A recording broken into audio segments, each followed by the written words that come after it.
প্ৰতিদিনৰ দৰে আজিও লৈ আনিলোঁ দুপৰীয়াৰ সাজ। আজিৰ দুপৰীয়াৰ সাজত কি আছিল তাকে চাওঁ আহক। এয়া ভাত লৈ লৈছোঁ, লগতে মই আজি বনাইছিলোঁ পানীলাওৰ খাৰ, আৰু আজিৰ পানীলাও খাৰখনত মই হালধি দিয়া নাই, আৰু এইদৰে খাবলৈও বহুত বেছি ভাল লাগে। তাৰপাছত এইফালে বনাইছোঁ কলমৌ শাকৰ ভাজি, অকণমান নহৰু বেছিকৈ দি বনাইছোঁ, বহুত ধুনীয়া হৈছে খাবলৈ।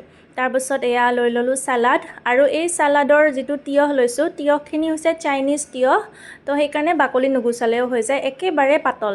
তাৰপাছত এয়া মই লৈ লৈছোঁ গাজৰ, লগতে বিট, আৰু এয়া লৈছোঁ নেমু, আৰু আজি বনাইছিলোঁ বাদাম আৰু বিলাহীৰ চাটনি, ৰাতিপুৱা খাবৰ কাৰণে বনাইছিলোঁ, তাৰে অকণমান লৈ লৈছোঁ। এটা ভোট জলকীয়া লৈ লৈছোঁ, আৰু লৈ লৈছোঁ মচুৰ দাইল, আৰু অকণমান সজাই পৰাই লৈছোঁ, দেখিবলৈ ধুনীয়া হৈছে, খাবলৈও তেনেকৈ ভাল লাগে।